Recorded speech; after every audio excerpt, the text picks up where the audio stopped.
I'm going to tell you a little bit about Brisk Teaching. I know a lot of you might be familiar, but I'll just recap really quickly. Brisk is one of the fastest growing ed tech tools of all time. 1 in 5 teachers in the US currently has the extension installed and will use it this month. The reason why I started Brisk was actually this picture, which is the number of tabs that I find most teachers have when you open up their device. And I think this reflects a couple of problems. One, probably causing a lot of the burnout that we know today. But I also think that it highlights something else, which is really the fragmentation of ed tech has led to a lack of coherence in instruction. Educators have become operators of all of these different LMSs and curriculum and assessments platforms, rather than actually driving high quality instruction and differentiation. So with Brisk, our goal is really to simplify teachers' lives, but also make them better educators by being able to align what we know high quality teaching looks like with some of the tools that they're already using. So let me get started. If you haven't used Brisk, it's a Chrome extension, so super easy to use, doesn't require rostering. But I'm going to start with something that I think a lot of educators really love, which is our YouTube integration. Brisk works wherever you work. So if you open up a Google Doc, Brisk will work there. It'll work in Google Forms and Slides. We also have recently introduced the ability for it to work on images, PDFs, and Word documents as well. So Brisk really works wherever you work. But I'm going to start, as I kind of mentioned, on a YouTube video, which is one of my favorite things to demonstrate. With Brisk, you can easily say, I want to create something. Now with Brisk, you can create quizzes, presentations, translations, lesson plans, but I'm going to start with a presentation right here. I can attach specific standards that might be relevant, not just advanced placement, but say we're in California, we could go in and attach a specific set of standards. And then we can easily pick a slide template to go off of. So I'm going to create one that's science themed, because this is a YouTube video that's relevant to science. And hopefully, if the Wi-Fi gods allow us, we will see a presentation in a second. And if it's, there we go. I was holding my breath for a second. And it will generate a really beautiful slide presentation directly for me to use with my classroom. And it'll pull relevant images as well. Now, what we believe at Brisk is that instructional coherence is really important. You're not just creating a presentation, but you're also thinking about preparing supplementary resources for maybe tier 2 students who can't engage with that material. You're thinking about a check for understanding or an exit ticket. You're thinking about how am I going to make this more engaging for my students? So a couple of things we can do. Maybe we want to create a quiz to check understanding for this. We can attach specific standards again, multiple choice, short response, long response, maybe in a Google form. And so with Brisk, we really try to think about not just content, not just engagement, but that instructional coherence of also creating an assessment really quickly that I can share with my students as well.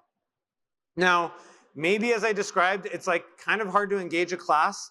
Maybe I want to also give them another way to be able to engage with this content. Maybe I want to create a podcast. So with Brisk, you can really easily create a podcast about this presentation and share it with your students. And what you'll see here is it'll start generating. And if our audio is set up, which let's see, it was.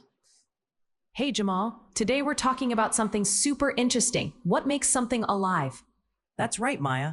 Biology is the study of living things, and scientists have figured out. So we found that we launched this feature a week and a half ago, and it is already our most commonly used feature in Brisk. And that just reflects how dynamic content can be used to be able to engage learners in different ways. We can share it with students, we can copy the link, download it, but we can even boost it. And what does boosting mean? It basically means being able to share it with your students, but with an AI chat experience as well. But I'm actually going to go here and share this presentation instead with students. So I can open up Brisk again, it's in the bottom right corner, and say, hey, I want to boost the student activity.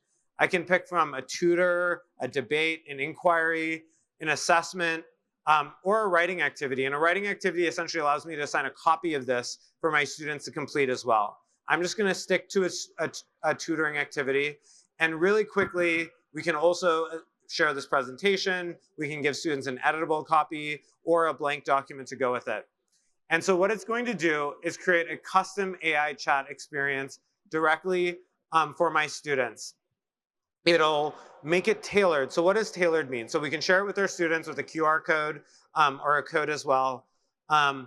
We can go in and see these learning objectives. So students will be walked through, will need to demonstrate that they understand the 7 characteristics of life, explain why biology is important. One of the things we've realized with AI chat experiences is that infinitely patient tutor is often not relevant because the students who need the support the most aren't necessarily the ones that are motivated to use it. So with Brisk, we really try to drive students to get to that outcome at the end of the day. So I'm going to show you what that looks like. This is a preview of what a student would see. I'm still in the teacher view. Can you think of one of the 7 characteristics of life? Maybe we can go through this and maybe it's regulation.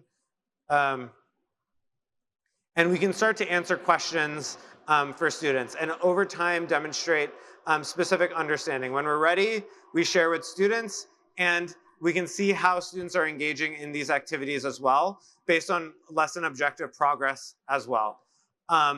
So that's Brisk Boost, which is our student-facing tool.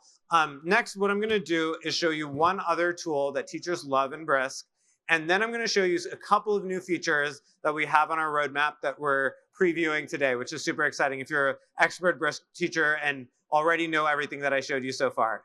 So I'm going to open up a piece of student work. As I kind of mentioned, Brisk does a lot of things across the instructional cycle. So not just creating content. You can differentiate by changing the reading level, assign it through Boost, but we can also assess student understanding. So I'm going to give feedback. I'm going to pick targeted feedback. With Brisk, we can upload a rubric, or we can select specific standards that we want to align our content with. So I'm just going to go to California English standards to be able to show you what this looks like. This is ELD, which is a little bit different, but still relevant for what we're covering.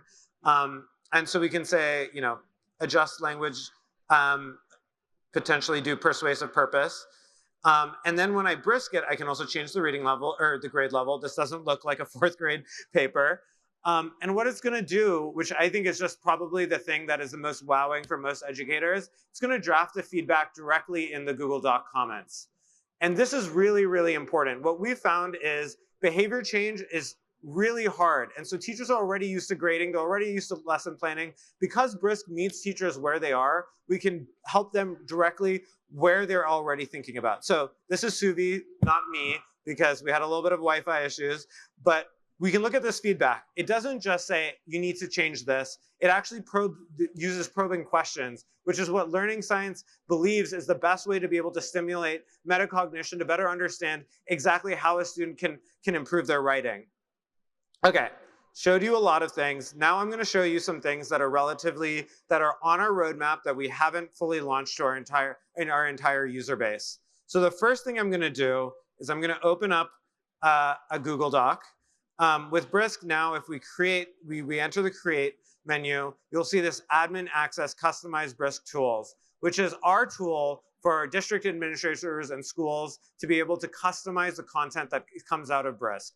What we've heard from district leaders is that there's this concern that AI might be similar to, say, a marketplace that teachers love, maybe like Teachers Pay Teachers, which might sometimes be antagonistic to district priorities around the rigor of content. And so with this tool, district leaders can customize their curriculum directly for the needs that they might have. You can see we have a couple of tools here. And if we want to create a new tool, we can create that, or we can hide our existing tools. So really allowing Brisk to be a customizable surface area for districts and teachers as well and push them out. I'll also share another thing we're incredibly excited about. For a long time, Brisk has been known as a Google-only tool, and Google provides a lot of great support. But with our new tool, we'll be able to actually create new files and Microsoft tools as well. So let's create a lesson plan about ecosystems. And now with Brisk, we'll be able to allow educators to stream content into an editor like this, and then potentially export it in a couple of different formats. Once it's done generating, we'll see what it can do. So you can export to Microsoft Word, Microsoft PowerPoint, PDFs, even HTML. And so we're really, really enthusiastic about being able to spread Brisk to a lot of the communities that we haven't been able to support because we've been such a Google extension. So thank you so much for the time. I'll be hanging out in the back. And if you are sharing about Brisk, we'll, in PDs and other things, please stop by the booth. We'll give you a t-shirt as well. Thank you so much.